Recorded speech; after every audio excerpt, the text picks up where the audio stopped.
ভারতকে পরিষ্কার করে বলতে চাই, আগেও বলেছি এখনো বলছি, বাংলাদেশের মানুষের সঙ্গে যদি বন্ধুত্ব করতে চান তাহলে আগে তিস্তার পানি দেন।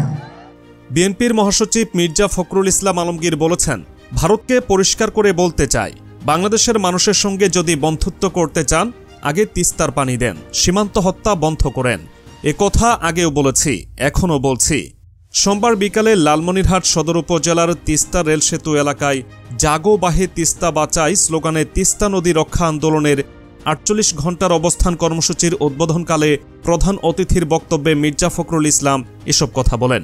বিএনপির মহাসচিব বলেন, শুধু তিস্তা নয়, ৫৪টি নদী আছে যেগুলো ভারত থেকে আমাদের দেশে আসে। সব নদীর উজানে তারা বাঁধ দিয়েছে, বাঁধ দিয়ে পানি তুলে নিয়ে যায়, বিদ্যুৎ উৎপাদন করে। আর আমাদের দেশের মানুষ এখানে ধান ফলাতে পারে না, ফসল ফলাতে পারে না। এখন মানুষ জীবন জীবিকা থেকে সম্পূর্ণ বঞ্চিত হয়েছে। আমাদের জেলে যারা মাছ ধরেন তারা মাছ ধরতে পারেন না। অন্তর্বর্তী সরকারকে উদ্দেশ্য করে মির্জা ফখরুল ইসলাম আলমগীর বলেন, অন্তর্বর্তীকালীন সরকার কথায় কথায় আপনারা বলেন নিরপেক্ষ। নিরপেক্ষ কিন্তু এই জায়গায় থাকলে চলবে না, এই জায়গায় আপনাকে মুখ খুলতে হবে। ভারতকে বলতে হবে যে আমার পানির ন্যায্য হিস্সা আমি চাই। আর আপনি যে অন্তর্বর্তীকালীন সরকার, তাড়াতাড়ি নির্বাচনটা দিন, জনগণের সরকারের হাতে ক্ষমতা বুঝিয়ে দিন।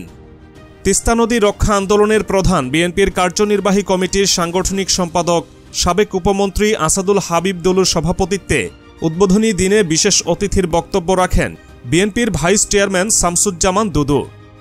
একই মঞ্চে আন্দোলনের সংহতি প্রকাশ করে বক্তব্য রাখেন জাতীয় পার্টির চেয়ারম্যান সাবেক মন্ত্রী মোস্তফা জামাল হায়দার, বিপ্লবী ওয়ার্কার্স পার্টির সাধারণ সম্পাদক সাইফুল হক, বিএনপি চেয়ারপারসনের উপদেষ্টা কণ্ঠশিল্পী বেবি নাজনীন, বিএনপির সহ সাংগঠনিক সম্পাদক আব্দুল খালেক ও নদীপাড়ের ভুক্তভোগী নূর বক্স।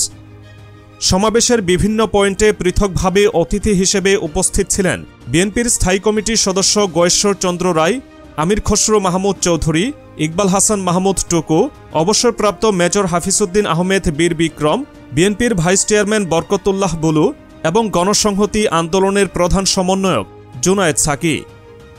তিস্তা নদীর দুই পারের ৫টি জেলার ১১টি পয়েন্টে ৪৮ ঘণ্টার অবস্থান কর্মসূচি পালন করা হচ্ছে।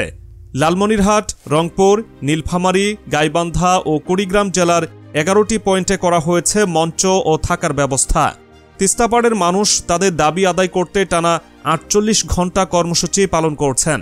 শিশু, বৃদ্ধ, নারী, পুরুষ সবাই দলে দলে অবস্থান কর্মসূচিতে যোগ দিয়ে জাগো বাহে তিস্তা বাঁচাই স্লোগানে মুখর হয়ে ওঠে তিস্তা নদীর ১২৫ কিলোমিটারের দুই তীর। দুপুর গড়িয়ে বিকাল নামলে প্রতিটি পয়েন্টে কানায় কানায় ভরে ওঠে।